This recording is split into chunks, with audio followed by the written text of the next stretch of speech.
CO2 is perhaps one of the most misunderstood gases in the body, so I'll be outlining the facts, as well as the myths and misunderstandings, even stemming from many of today's leading experts. Be sure to watch until the end of this video. It will be clear why so many of us over or underemphasize the role of CO2 to optimize our breathing practices and real-time performance. Hi, my name is Matt Soule, and I want to show you how you can learn to leverage the key pathways of stress to propel you towards your best life. CO2 breath training, especially when including intentional breath holds as part of your regimen, can train you to be much more efficient and even help you perform amazing feats like unacclimatized climbs to extreme altitude. But many of us in our daily activities perform unintentional breath holds that create patterns which deregulate our systems, all with negative consequences. Let's start with CO2 facts to get the primary concepts. Fact: cells give off CO2 as a result of metabolism. As energy is produced, CO2 is the byproduct, and we breathe it out every time we exhale. Fact: CO2 is constantly being produced throughout the body. It can easily build up and not be properly cleared, leading to negative health consequences. Examples of this are a result from anything with poor circulation, lack of exercise, a more sedentary lifestyle, or being in constant stress. All the above conditions often result in a person struggling to clear CO2 properly. And over time, that buildup and poor oxygenation contributes to heart and kidney problems as our systems become overloaded and less capable of adapting. To expound on that example, imagine if we remain elevated in a stress response, even a mild to mid one, for extended hours of the day after day, which is quite normal in modern society, unfortunately. Under this constant stress, the heart will beat faster, increasing the overall metabolism and thus CO2 concentrations. Plus, add to that the additional stress of the vascular system rerouting blood continuously. And realize the blood flow has little to no help from the working legs and skeletal muscles of the body because most of us are sitting down for extended periods. And to no small measure, these processes are often exacerbated by poor breathing habits. All of this translates to the heart taking the brunt of the load. This is not how we're designed, guys. To say nothing of diet, it's still no wonder cardiovascular and heart disease are the #1 killers. By contrast, under intense exercise demands, clearing CO2 efficiently and maintaining good oxygenation in both the blood and the tissues is essential to maintaining peak performance. The greatest limitation here is most often the heart.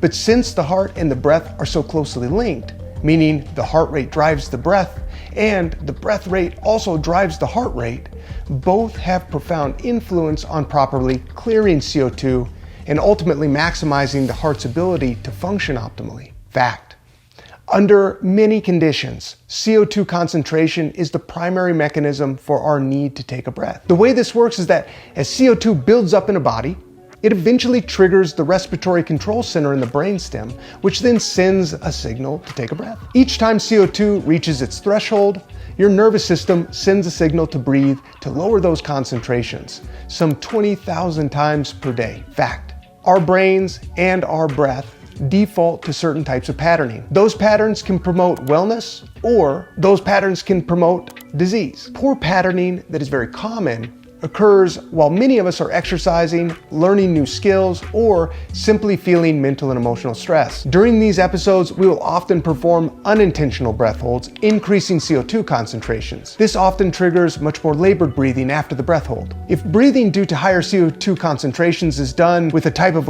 gasp, and then several large mouth breaths to try to compensate for the breath hold, well, the stress response is exacerbated even more. You can see how quickly this could all turn into a vicious feedback loop.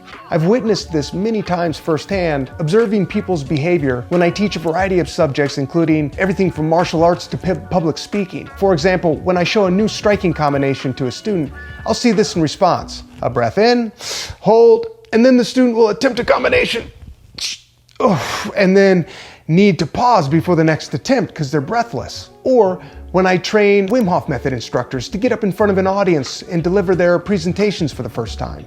A stressful thing, no doubt. Well, this unintentional breath hold often rears its ugly head there too. The student will stand up in front of the group, take a breath, hold it, then say a couple of words, gasp, and repeat, like this. Man, anxiety provoking. Instead of just letting the breath and the words flow.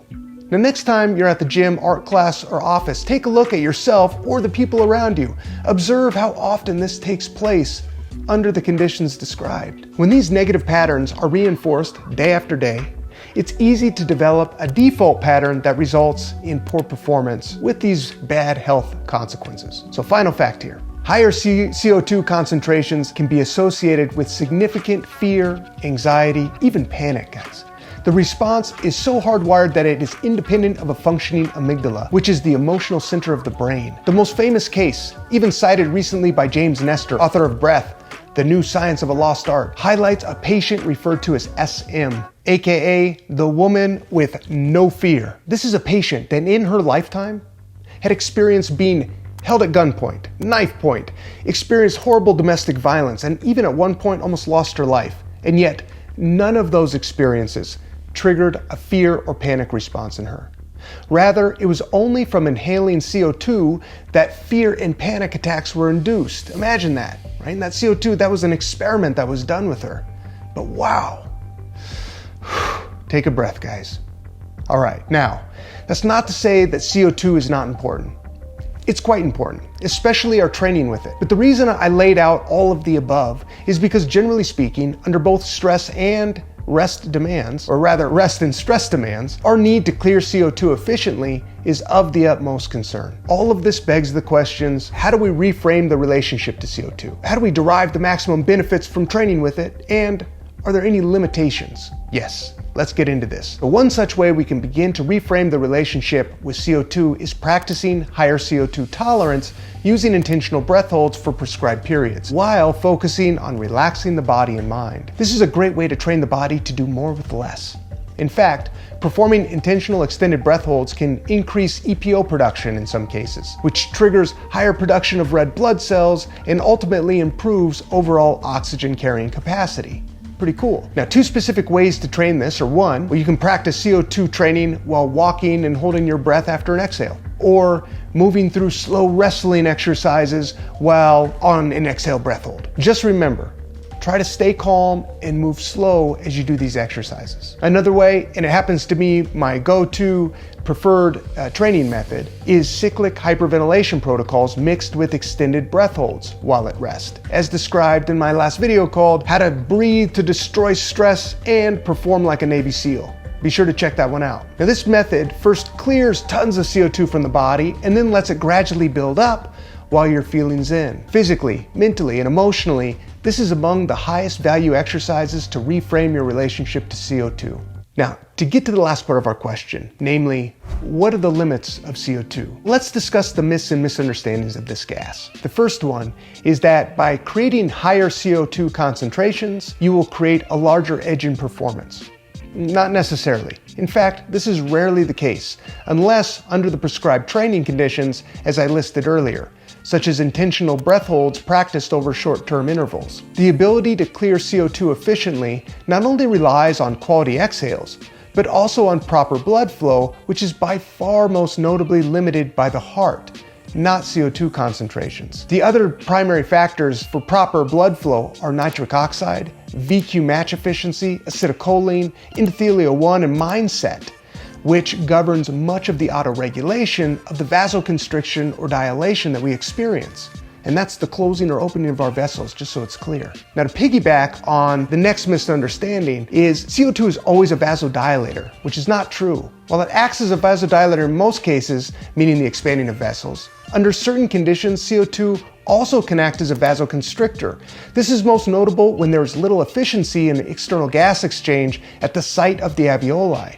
I'll cover this in depth in a future video. So this all brings me to something called the Bohr Effect that has come into vogue in recent years. What is it? Well, the definition of the Bohr Effect is that when at the same partial pressure of oxygen and in the presence of higher CO2 concentrations, more oxygen is offloaded to the tissue in reference. The important thing to realize is that this is based on increased demand created by those relatively higher CO2 concentrations. So while this is a useful adaptation that the body naturally has, there are significant limitations if trying to optimize this effect by breathing too slowly or too little, especially under high intensity demand. Controlling your breathing under high demand is important, but not because we want more CO2 in the system to take advantage of the Bohr effect. The edge in performance that is garnered from more rhythmic breathing, including sometimes slower, but sometimes faster for short adaptations, has far more to do with optimizing the combination of the heart-breath relationship and our ability to keep our minds calm. That's going to have a lot more benefit. I mentioned at the beginning that CO2 is often the primary breathing stimulus. And that's true, guys, until partial pressure of oxygen in the blood reaches 60 or below, at which point oxygen becomes the primary driver of our breathing. This second part is often left out of today's discussion on breathing and CO2, so I wanted to be sure to highlight that for you. This will become really important when we discuss 3 vital concepts later in this series. Those concepts are the oxygen dissociation curves, the VQ match, and the difference between perfusion and diffusion. Final thoughts on myths and misunderstandings. What I hope you gathered from today's discussion is that CO2 is a great piece in helping to trigger the mechanisms of the body to adapt under low oxygen conditions. In addition, it is valuable on the mental side of training. It can be a great asset to help train the body to handle more of it for short periods of time while concentrating on staying relaxed, which is usually a very difficult task if untrained. But much of the benefit's in there. Over-focusing on the single mechanism for performance tends to overlook the other mechanisms at play for which CO2 often receives the credit in today's discussions. By understanding which mechanisms are really responsible for which results, we can better tailor our training and lifestyle habits that produce the highest ends and the best health outcomes. Guys, be sure to look out for the next part of this series where I will take a deep dive into gas exchange. If you want more videos like this one, smash that like button and subscribe. And be sure to check out my other videos on this channel so that you can begin mastering stress today. Until next time, remember to breathe and exhale to stay calm.